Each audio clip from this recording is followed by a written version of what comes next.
देवाशिष तुझा राज्यामध्ये कुठे आहे? हा देवाशिष राज्यात तुझं 19वा नंबर आलेला आहे स्कॉलरशिपमध्ये 5वीच्या. काय वाटतं तुला? आनंद होतो. खूप आनंद होतो तुला.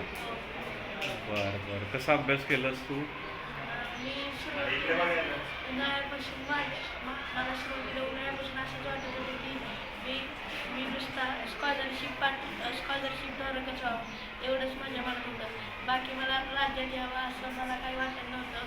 त्यानंतर मी 1 जून जुलैपर्यंत माझा अभ्यास एवढा काही चांगला नव्हता. म्हणजे माझा अभ्यासाचा प्रश्नच येत नव्हता, कारण शाळेतील अभ्यासामध्ये मला वेळच भेटत नव्हता. तरच मग आम्हाला आमच्यातील एका पाहुण्यांनी सांगितलं की तुमचा मुलगा खूप हुशार आहे, तुम्ही त्याच्याकडनं राज्यात लागावा असा अभ्यास करून घ्या. मग आम्ही ठरवलं. मग मला घरच्यांनी सांगितलं की तू राज्यात लागतील एवढा अभ्यास करशील ना? मी म्हटलं हो. मग मी 1 ऑगस्टपर्यंत तरी आम्ही नुसतं मनात धरत होतो राज्यात रागेल. मी तेवढा अभ्यास करत नव्हतो. मग परत अभ्यास केल्याने तो राज्यात तुझा नंबर बसला कितवा? 19वा. अभिनंदन तुझं. सृष्टीप्रिया, तू जिल्हा 47वी बसलेली आहेस. कसं वाटतं तुला?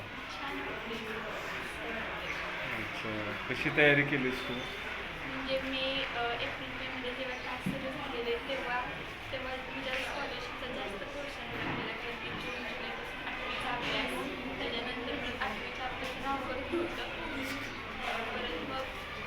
त्यानंतर मग माझ्या मावशी वगैरे तिने मला भरपूर प्रश्नपत्रिका दिलेली सोडवायला. मग त्याचा जास्तीत जास्त सराव म्हणजे केला. एकंदरीत अभ्यासातलं सातत्य, त्याच्यामुळे तुला यश मिळालेलं. काय सांगशील बाळा तू? चांगला अभ्यास करतो स्कॉलरशिप भेटू शकते. प्रिया, आनंद होतोय खूप. हो, छान वाटतं. हां, नित्ती, कसं वाटतं तुला? खूप छान वाटतंय. हां, खूप छान वाटतंय. राज्यात 266वा नंबर तुझा आलेला आहे. 19वा, सॉरी 266 मार्क पडले तुला. अभिनंदन. हां, मार्गदर्शनामुळे मी राज्यात लागू शकतो. अच्छा, सर्व शिक्षकांचं मार्गदर्शन आणि तुझे प्रयत्न, तुझ्या आईवडिलांचं प्रयत्न, याच्यामुळे तुला एवढं चांगलं यश मिळालेलं. बाळ, काय सांगशील बाळ तू? मला खूप छान वाटतंय.